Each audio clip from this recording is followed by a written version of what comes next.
Qin Gang is gone. What happened? What does it all mean? Matt Brazil, who writes for Spy Talk, is a China analyst at Blue Path Lab and fellow at Jamestown, is here to maybe clear up at least a little bit of what happened over the past month. So over the next, half hour, Matt and I are going to be talking about very rumorly unverified things. I think we caveat ourselves pretty consistently throughout the show, but nothing of this should be taken with a grain of salt. And Matt, I respect as a serious, thoughtful person who's not going to oversell things. So just like disclaimer, we are talking about moving events. It is 6 p.m. on July 25th, and that's all. Anyways, Matt, anything else we should say before we get into all of this? Well, we're slicing and dicing rumors here. We're not necessarily serving them up on whole grain bread. Matt, welcome back to China Talk. Let's start with the facts. What do we actually know? We actually know that exactly 1 month after he had his last meeting in public, it was announced that he was no longer the foreign minister, and that Wang Yi, the former foreign minister, who is also on the Politburo, is now the foreign minister. And that is very interesting because it means that that's the first time somebody has been foreign minister and a Politburo member at the same time since Chen Qi-chun from 1992 to 98. So that's a clear difference in the power dynamic at the top in foreign affairs. And we also know that in all likelihood, Qin Gang was having some sort of extramarital affair, maybe even had a child, with Fu Xiaotian, the Phoenix television presenter, who had a high-flying interview program with Phoenix, and she hasn't been around since April the 10th. So, Matt, bold and very spicy claim. What is your evidence for that? Well, the evidence is tentative, and it belongs in Fu Xiaotian's social media. So on Twitter and on Instagram, she made it pretty clear that A, she has a baby, B, that the pregnancy began in February 2022, which she designated as a special day. And in the same post on Instagram, she included a picture of Qin Gang. And this led to her followers exclaiming that, oh, you're having Qin Gang's, or you had Qin Gang's baby. And she didn't deny it. Of course, there were people both mocking and congratulating her for that, and just observing that. So the fact that she didn't deny it and let those comments go on seems to indicate something. And that's something, it seems, had become, the cat was out of the bag, whichever cat it really was. And I think under those circumstances, the party had to do something about it. And that was in April, when it all became more clear. And on April 10th, she went back to China and said that she was going back to, she didn't say face the music specifically, but she did say she was going back to the front line, and made a series of cryptic comments that indicated that she was kind of in trouble. So that's what we know. What's the whole deal with the jet? The jet is part of another interesting wrinkle to this, and that's how much money she had, and how she had that money, God knows how. She was renting a very expensive home in Southern California, which Zillow rates at $15 million and goes for rent at $48,000 a month. She had given a big series of gifts that are undisclosed in their nature to Churchill College at Cambridge University, and had a garden named after her. And on the Churchill College website, you can see a picture of Fu with a shovel, along with someone else from Cambridge. And then there's this private jet. So who was piloting it and so on is uncertain, but she was living quite the lavish lifestyle. So that had to come from somewhere, and that may indicate all sorts of things, but there's no way to verify at this point where the money came from. So, teasing this out for a second, how does a foreign minister have this much pocket money? Well, how did Xi Jinping's daughter go to Harvard? these are the questions of Chinese elite politics. It's difficult to say, and time will only tell. Of course, the apparent downfall of Qin and apparent questioning by the Central Discipline Inspection Commission may result in some revelations. But another part of this, of course, is that we do know that Qin was fast-tracked by Xi Jinping through the bureaucracy to become a vice foreign minister and then foreign minister. And we know that part of this is unconfirmed, but we know that for certain that his first assignment out of college was to work for the Diplomatic Services Bureau in Beijing, which is ostensibly part of the foreign ministry, but I've heard for over 30 years from reliable sources that it's really controlled by the Ministry of State Security for obvious reasons. They're the ones, DSB, are the ones who provide personnel to foreign diplomatic missions in China, and they're the only ones who are allowed to do that. They have a monopoly. There's a commentator in the Spy Talk article that we published on the 20th of July. We noted the comments from John Chechik, a former diplomat who's now in Taipei, and he laid out, it's all in the article, he laid out a whole series of events that he believes indicates that Qin was, at least for a while, an MSS officer. I think that is yet to be, as you say, teased out. So, does it make any difference to how this plays out for him if he used to be a spy? He would be subject to more discipline if he had any connection with state security, because they have, I think, extremely high expectations of their officers. And when their officers have been convicted of malfeasance in the past, such as Ma Jian, the former vice minister of MSS, the punishments are very severe. So another aspect of this is that if Qin was either active MSS or he had a strong background in MSS and was promoted up to being foreign minister during this time when Chen Wenqing, the former MSS minister, who's now at a higher post in the party at the Political Legal Commission, that simultaneous rise of the two would seem to indicate that state security was being placed in a perhaps elevated position in relation to the Ministry of Foreign Affairs. According to people I've been speaking with lately, former government analysts and such, it used to be that MSS was in a disadvantageous position in the embassies overseas compared to MFA, compared to Ministry of Foreign Affairs. And the rise of Chen Wenqing to higher power, along with the, I think, clear priority being put on gathering more intelligence from potential adversary nations and getting as much technology as possible under the current adverse circumstances for buying technology overseas, the enhanced export controls and such.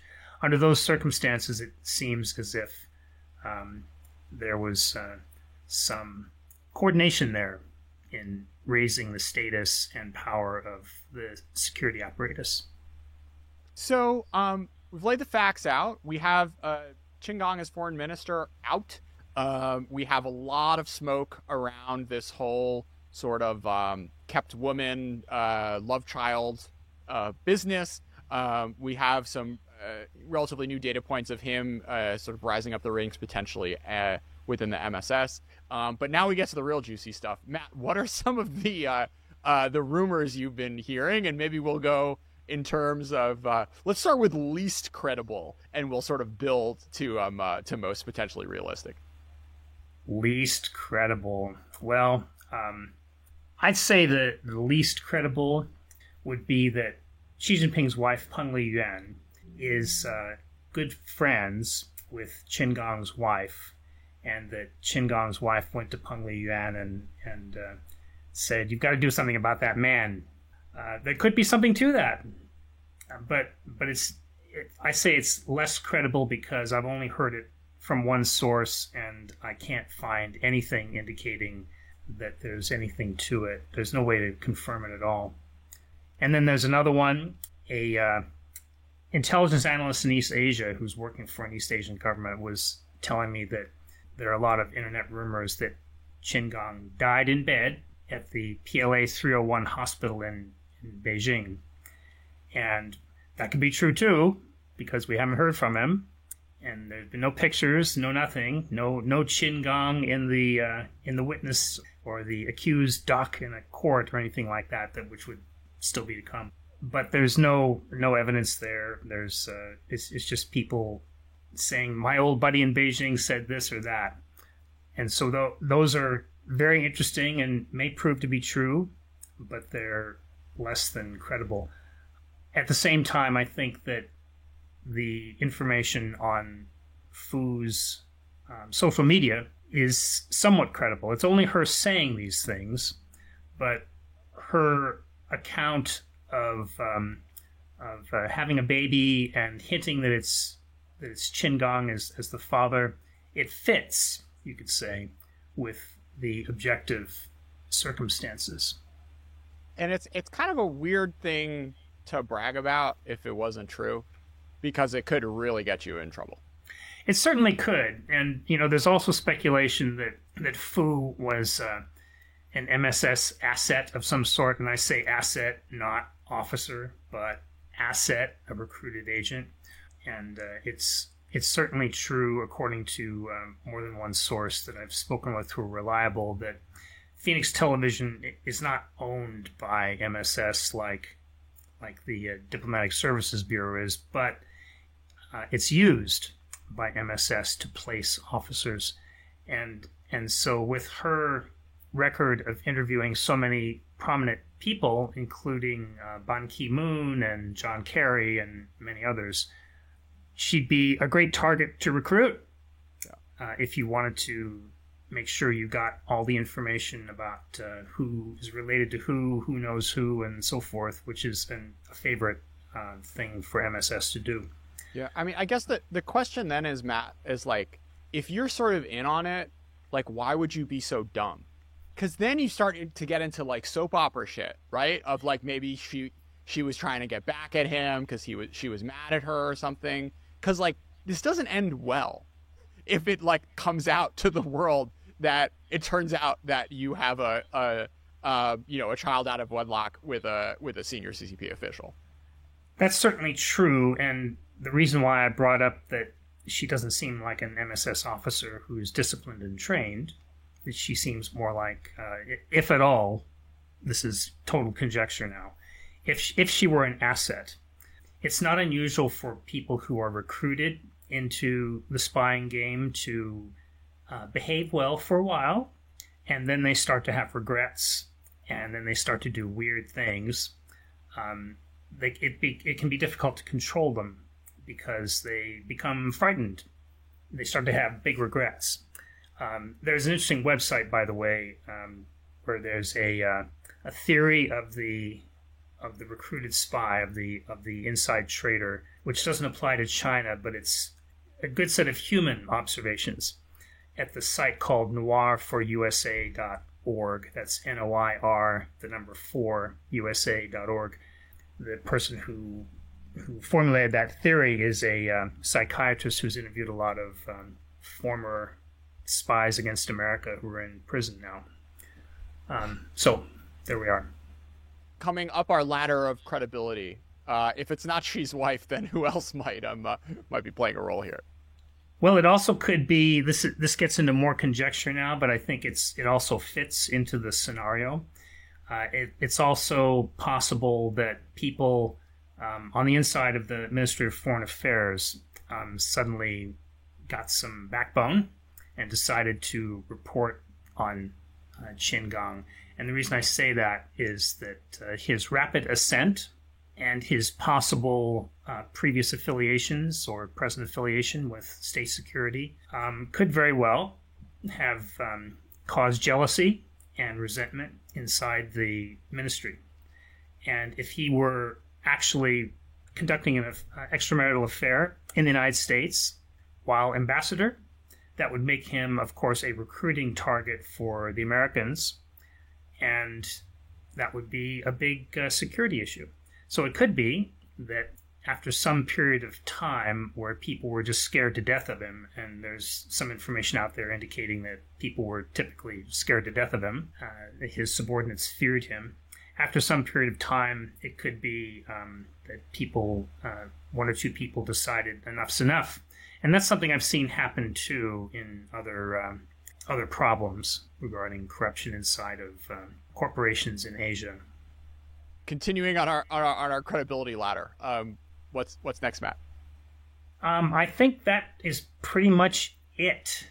There's no more reliable information besides this, and we're really waiting for one or more shoes to drop. We still, for example, what are we waiting for? We're waiting for something official about Qin Gang. We know that only that he has lost his job.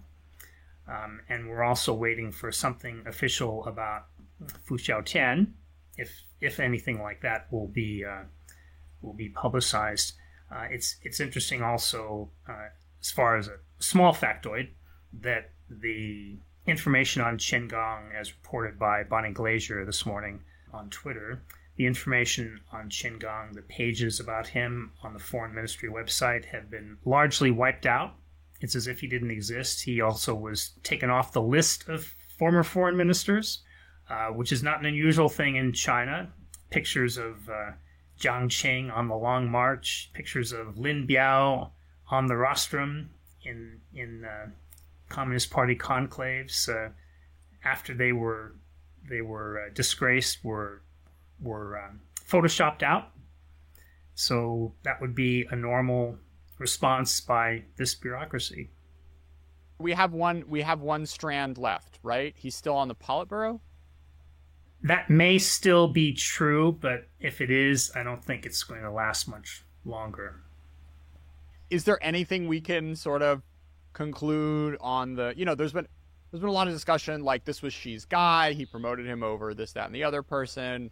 Is there anything that's like remotely responsible to say in terms of like takeaways for the future direction of Xi's foreign policy or his broader standing in the party that we can divine from this story?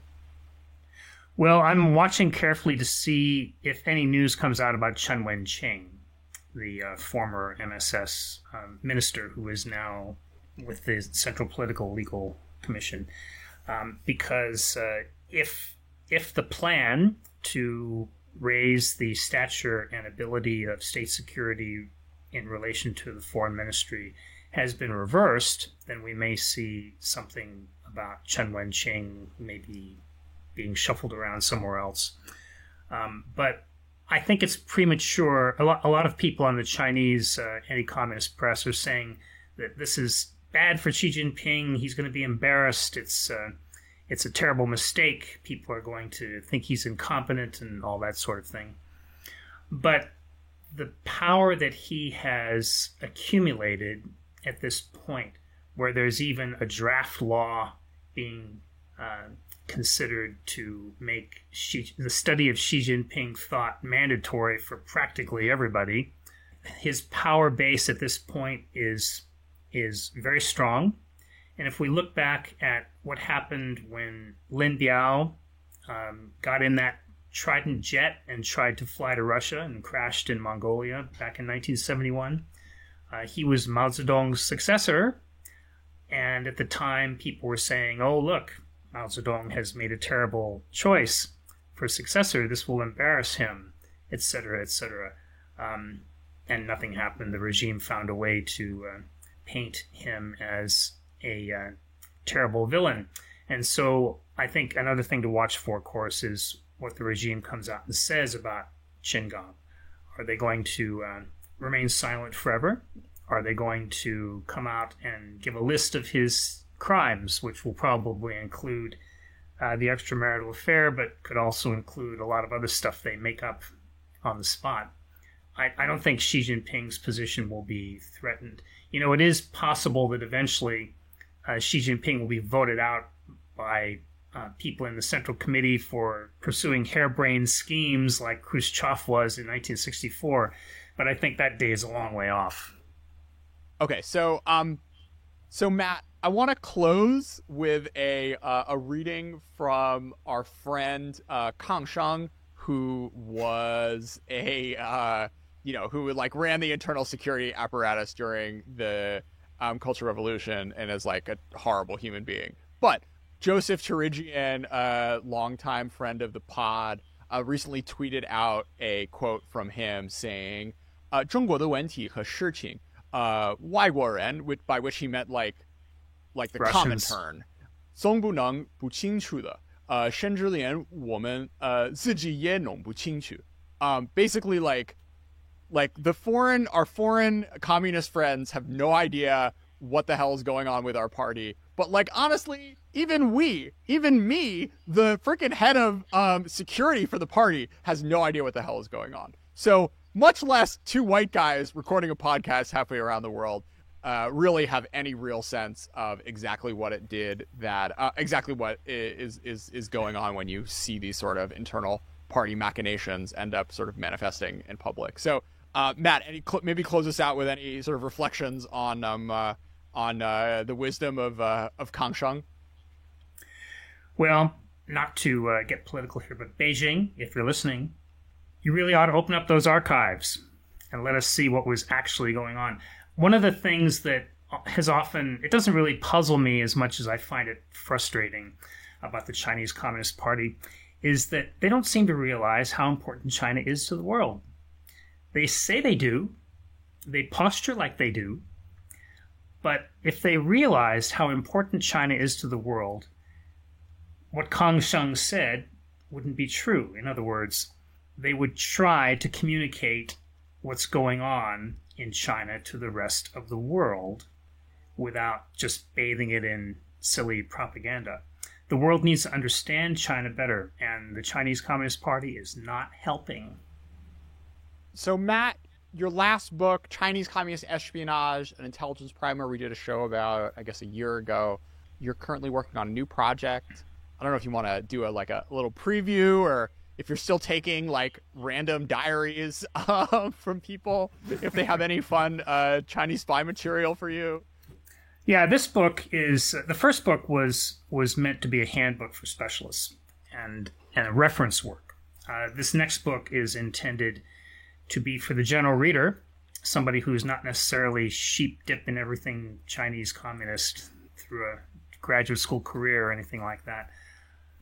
And so it's intended to inform the general public in a better way about who are the intelligence and influence organs of the party. What are their roots? A little bit on that, the early history, but also what I like to call the making of China's modern techno-Chekists, that is, Chekist from the Russian Revolution. And what they've been doing, too, that's rather unusual, although it also shows a parallel with the Americans, quite frankly, using private contractors to do some of their work. They do that one way, while the Americans, of course, have built up a immense network of private companies doing intelligence work, millions of people who have security clearance doing work for the Americans as well. So I'm hoping to put it all into perspective that somebody who's not a specialist can grasp. Awesome. Well, can't wait to have you back on the show to discuss. Matt Brazil, this was a pleasure.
to resist being last on your list, but no other man's gonna do. So I'm saving all my love for you.